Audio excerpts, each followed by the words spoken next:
Welcome to the Glytamins audio presentation. In the next 20 minutes, you will learn what gallstones are, what kinds of problems they can cause, and what you can do to get rid of them. Gallstones are nothing more than coagulated bile. Bile is the green alkaline liquid produced by the liver, which, among other things, helps us digest our food.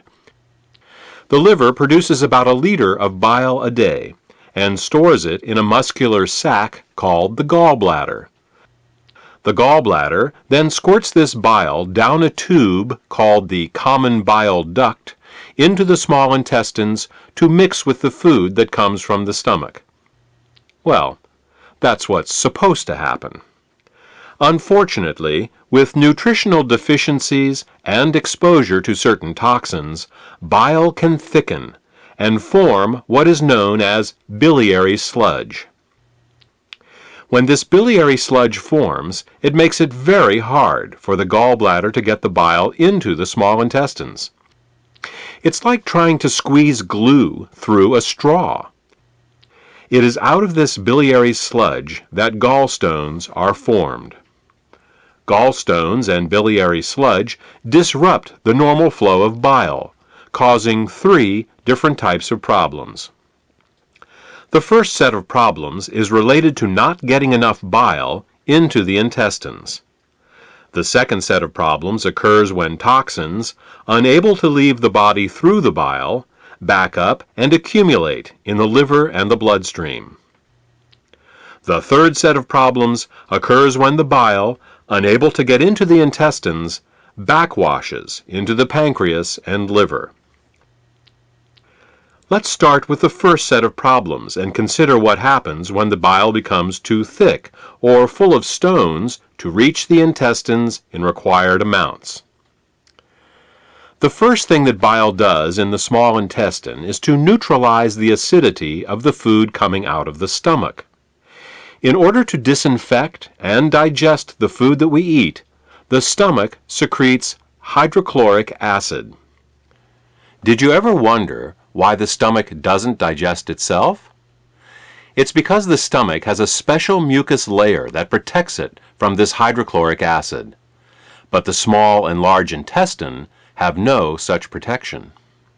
Instead, they rely on bile. Bile is a very alkaline substance, and when it comes into contact with the acidic food from the stomach, the acids are neutralized. If bile can't get into the small intestine in required amounts due to biliary sludge and gallstones, then stomach acids in the food are never fully neutralized. They can cause acid burns along the entire length of the small and large intestines, all 30+ feet of them. We experience this as indigestion, heartburn, ulcers, and all manner of digestive complaints. In essence, we are digesting our own intestines. The next thing that bile does in the intestine is to emulsify the fats and oils in the food that we eat. Emulsification is the process by which fats and oils are made water-soluble. To understand emulsification, think of soap. It's next to impossible to rinse grease off a dish with just plain water. But if you put a drop of soap on the dish, the grease washes right off. That's because soap is an emulsifier. It's what allows fats and oils to mix with water. Bile is the body's natural emulsifier, and it is what allows us to digest the fats and oils we eat. Without this emulsification process, essential fats, oils, and all the fat-soluble vitamins we eat become very difficult to absorb. Without adequate bile in the intestines, a person can end up suffering from malnutrition, regardless of the quality and/or quantity of the food that they eat. If eating fats and oils gives you indigestion, or if you have difficulty with food absorption, it could be due to biliary sludge or gallstones.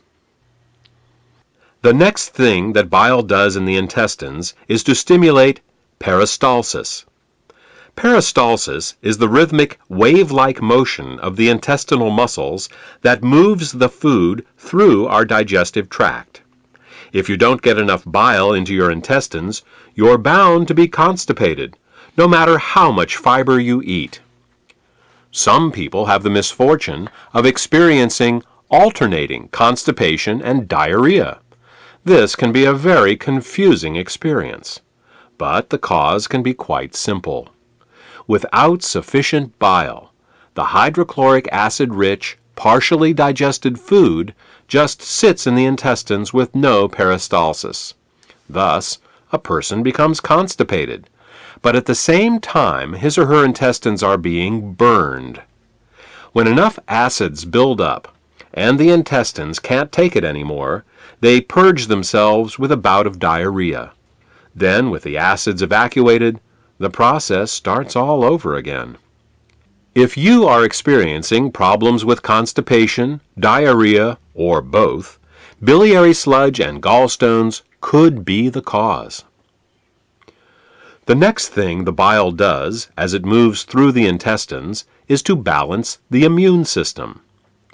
When most people think of the immune system, they think of white blood cells floating through the bloodstream. But over 1/2 of the immune system is actually located in the intestines. The job of the immune system in the intestines is much more difficult than that in the bloodstream. Infections only rarely make it into the blood, but every day our intestines are exposed to millions of parasites, bacteria, and fungi. Because the intestinal immune system is continually at war with these microbes, it is much easier for it to become overly aggressive and start to attack our own tissue. What bile does is to regulate the intestinal immune system, helping to prevent it from becoming overly aggressive and causing autoimmune disorders. If you're suffering from a gut-related autoimmune disorder, it may be because of a blockage of bile flow. The last thing that bile does in the intestines is to kill parasites and candida. Tests show that even the healthiest person still has some degree of parasitic and fungal infection. While there are many antiparasitic and antifungal remedies available in the marketplace, most of them are mildly toxic and therefore unsuitable for daily use. If, however, your bile flow is healthy, then you have a built-in defense against parasites and candida. Well, that about covers what bile does to maintain the health of the intestines, and what happens when bile can't get into the intestines in proper amounts due to the presence of biliary sludge and gallstones. Now, let's turn our attention to what happens when biliary sludge and gallstones cause toxins to back up into the bloodstream. Just as the kidneys remove water-soluble toxins from our bodies, the liver removes fat-soluble toxins from our bodies by putting them into the bile. If the bile gets clogged up due to biliary sludge and/or gallstones, then the fat-soluble toxins can't get out, and they start to build up in the body. One of the first signs that bile is backing up is an increase in cholesterol. This happens because the only way cholesterol can leave the body is through the bile. Impaired bile excretion causes cholesterol levels to rise. It's that simple. In addition to the levels of cholesterol rising, bilirubin levels can also begin to rise. If they get to be bad enough, you can see the whites of a person's eyes, and sometimes their skin, take on a yellow tint. The technical term for this is jaundice. While an increase in cholesterol and bilirubin levels in the body is easy to recognize, the accumulation of other toxins is not. Literally thousands of toxins and chemicals are processed by the liver for removal through the bile each day. When gallstones and biliary sludge prevent these toxins from leaving the body, They begin to accumulate in the bloodstream and the tissues, causing all sorts of problems. Dissolving gallstones in biliary sludge is an often overlooked but vitally important part of any detoxification program. The last problem we will discuss, that is caused by bile backing up into the bloodstream, has to do with immune function. As we said earlier, bile plays an important role in the immune system of the intestines by keeping it from becoming overly aggressive. Unfortunately, what's good for the immune system of the intestines is terrible for the rest of the body. Studies have shown that when bile acids are present in the bloodstream, they inhibit chemotaxis and phagocytosis. These are fancy words for how well white blood cells can locate, move towards, and swallow infectious microbes. Thus, what starts out as a beneficial immunoregulative action in the intestines becomes an immunosuppressive action in the bloodstream and the tissues. These are all effects of bile backing up in the bloodstream. The final set of problems we will discuss is how biliary sludge and gallstones can affect the neighboring organs. In addition to bile acids backing up into the bloodstream, bile can also back up into the pancreas and liver, where it can cause alkaline burns. This is because the liver, pancreas, and gallbladder all share the same basic plumbing, the common bile duct. There are valves that keep the bile from backing up into the liver and pancreas. If a small stone finds its way into one of these valves, the valve can get stuck in the open position. If this happens, then every time the gallbladder contracts to squeeze the bile into the small intestines, it can also squeeze the bile into the pancreas and the liver, causing caustic alkali burns and irritation. You see, very alkaline substances can burn us just as easily as very acidic ones. And with a pH of 9.5, bile is very alkaline. Mild alkali burns for a short time in these organs may only result in local irritation, but over a long period of time, these alkali burns can cause diabetes, hepatitis, and cancer. Now that you know all the problems associated with biliary sludge and gallstones, the next question is, what can we do about it? Well, if the stones are large enough, your doctor may recommend surgical removal of the gallbladder. While taking out the gallbladder will rid a person of any stones that have formed in that gallbladder, it does nothing for the gallstones that are in other locations, nor can it do anything about the cause of the gallstones. In fact, even with the gallbladder surgically removed, gallstones can, and often will, continue to form in the liver and in the hepatic ducts because the underlying cause of the thickening of the bile and the formation of the gallstones has not been addressed. This is why some people who get their gallbladders removed find that their symptoms come back again as new gallstones form in other locations. Moreover, the gallbladder is not a useless organ. Its job is to store bile and only release it when food is present. Without a gallbladder, bile leaks continually into the small intestines in little drips rather than in sufficient amounts when you need it. Think of it this way. Imagine if one day you came home and found that your plumber removed all the faucets in your house. In their place, he just left the pipes sticking out of the walls, slowly dripping water. Without the faucet's ability to control water flow, not only would you be wasting water when you didn't need it, but you wouldn't be able to get enough when you did. Surgically removing the gallbladder is exactly like removing the faucets from your house.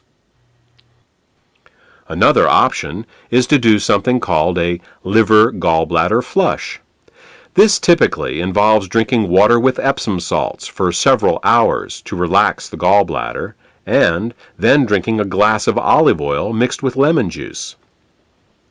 While this flush will often result in hundreds of small green stones going into the toilet the next day, up to 12 of these flushes is usually needed to get all the stones out. And no matter how many flushes you do, 2 weeks after your last flush, you're back to making more biliary sludge and gallstones, because again, the cause of these problems was not addressed. We said at the beginning of this presentation that the causes of biliary sludge and gallstones were nutritional deficiencies and toxicity. Let's talk more about that now. There are 3 ingredients that the body uses to dissolve biliary sludge and gallstones and to keep the bile in liquid form. They are the amino acids glycine and taurine and phosphatidylcholine. As long as these ingredients are available, bile will stay liquid, but the moment they are in short supply, biliary sludge and gallstones will start to form. The problem is that in addition to keeping the bile healthy, these 3 ingredients are also used for detoxification.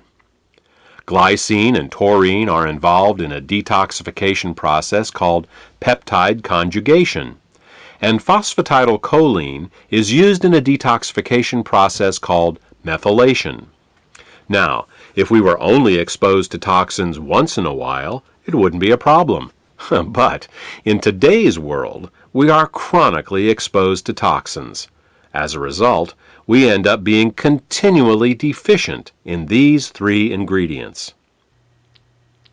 Take chlorine, for example. As a disinfectant, chlorine is one of the great public health success stories of the 20th century. When it was first used to purify water in the early 1900s, typhoid fever, cholera, and dysentery virtually disappeared from the U.S. But there is a price to pay for using it. Chlorine is very irritating to the body, so it must be detoxified. And the only way chlorine can be detoxified is with glycine and taurine. Since we are exposed to chlorine compounds with every glass of water we drink and every shower we take, it's easy to see how our glycine and taurine levels are lowered every day. Adrenaline and noradrenaline are 2 other examples. These 2 hormones are created every time we experience fear or anger. While they are useful in emergencies, if they stay in the body for more than a short time, they can cause terrible damage. Methylation is the pathway the body uses to get rid of both adrenaline and noradrenaline. One of the main methyl donors for the methylation pathway in the body is phosphatidylcholine. Thus, the more stressed we are, the lower our levels of phosphatidylcholine become.